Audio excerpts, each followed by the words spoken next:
Welcome to The Explainer. Today, we're looking at one of the most thrilling, decades-long heavyweight matches in legal history. I'm talking about the epic tug-of-war between the Indian Parliament and the Supreme Court. The prize? Well, it's the ultimate power to change the Constitution itself. It's an absolutely fascinating story of power, limits, and honestly, the very soul of a democracy. So let's dive right into this. Can the government change the entire Constitution? Think about it. If a political party has a massive majority in Parliament, could they just, completely rewrite the rulebook of a nation? Could they actually remove all your fundamental rights? This single question is exactly what sets up the central conflict of our explainer today. Here's our roadmap for today. We're going to cover Section 1, Constitution and Land Reforms. Section 2, Government versus Supreme Court. Section 3, Golok-Nath and the 24th Amendment. Section 4, the turning point of Kesavananda Bharati.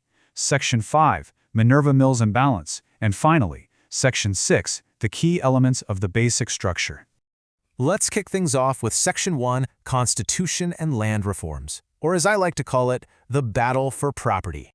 Let's set the scene a bit. In post-independence India, the nation desperately needed land reforms. We're talking about combating extreme poverty and the deep exploitation of farmers by wealthy zamindars. So the government wanted to impose land limits and redistribute the excess. Makes sense, right? But there was a massive roadblock. You see, these early land reforms clashed directly with the fundamental right to property, which was explicitly protected under Article 31 of the original Constitution. Seizing excess land basically violated this right, which prompted the government to find a pretty clever, albeit highly controversial, workaround. The solution? The Ninth Schedule. Brought in by the very First Amendment back in 1951, you can think of it as a constitutional black hole. It was essentially a completely untouchable void. The government could just take their new land reform laws, drop them right into this schedule, and once inside, those laws were totally protected from judicial review. I mean, the courts literally couldn't even look at them or strike them down. Moving on to Section 2, Government versus Supreme Court, the first clashes. Now naturally, the wealthy landlords didn't just give up without a fight, they took their grievances straight to the highest court. But in these early rounds, specifically the Shankari Prasad case in 1951 and the Sajan Singh case in 1965, the Supreme Court actually yielded. They ruled that under Article 368, Parliament did indeed have the sweeping power to amend even the fundamental rights of citizens. So at this point in the timeline, it was Government 1, Supreme Court 0.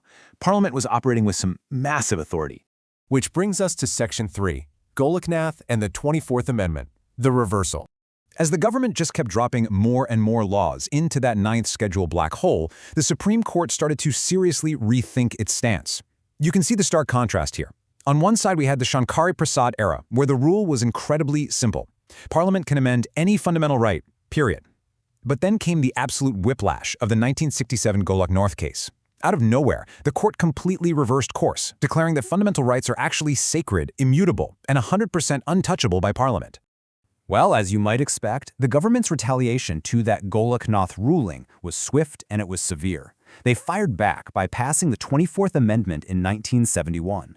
And this wasn't just a minor tweak. This amendment literally changed the Constitution to explicitly state that Parliament had the absolute, undeniable power to amend, abridge, or take away any part of the Constitution. They completely bypassed the court's previous objections. Now for the main event, Section 4, Kesavananda Bharati, the ultimate checkmate. The real climax arrived in 1973. A Kerala Swami named Kesavananda Bharati challenged land reform laws that were affecting his religious property. And this led to a monumental, absolutely massive 7,000-page verdict. In it, the court struck a brilliant middle ground using a really fascinating metaphor, the human body. They essentially argued this. Look, you can change the physical features of a human body, right? Like getting a haircut or trimming your nails. But you cannot chop off the head, attach a tail, and still call it a human being. It's the same with the laws. Parliament can make changes, sure, but it absolutely cannot alter the core identity of the Constitution. The court's final ruling was decisive. Parliament can amend any part of the Constitution except its basic structure. And just like that, the famous basic structure doctrine was born. It was an incredibly powerful rule. And here's the crazy part. It isn't actually written anywhere in the physical text of the Constitution itself. Instead, it was derived entirely from its underlying spirit, its philosophy, and the original intent of the Founding Fathers. All right, Section 5, Minerva Mills imbalance, solidifying the doctrine. Now, this tug-of-war didn't just magically end in 1973. The government almost immediately tried to bypass this brand new doctrine, and the sheer speed of the ensuing constitutional crisis was honestly staggering. In 1975, the 39th Amendment tried to shield the Prime Minister's election from judicial review. Then, in 1976, the sweeping 42nd Amendment tried to give Parliament unlimited power to amend anything without any court questioning it whatsoever. But, culminating in the 1980 Minerva Mills case, the Supreme Court struck down that unlimited power, officially cementing the delicate balance between Parliament's right to amend and the court's right to review. Right after that, the 1981 Valmon-Rao case solidified exactly how this whole thing would work moving forward. The court drew a hard line in the sand. April 24, 1973, the exact date of the Keshavananda Bharti verdict, became the firm cutoff date, meaning any laws tossed into that ninth schedule black hole after this specific date could no longer hide. From that point on, they could be fully scrutinized by the courts to ensure they didn't violate the basic structure. Finally, we arrive at Section 6, Key Elements of Basic Structure, the Pillars of Democracy.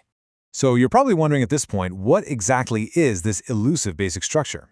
Well, the Supreme Court never gave one single definitive list. Instead, they've been identifying core pillars case by case over the years. These include the rule of law and the separation of powers between the legislature, executive, and judiciary.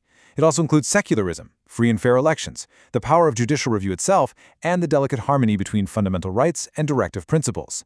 Parliament can never legally destroy these elements, simply because these are the very foundations that keep the democracy alive and intact.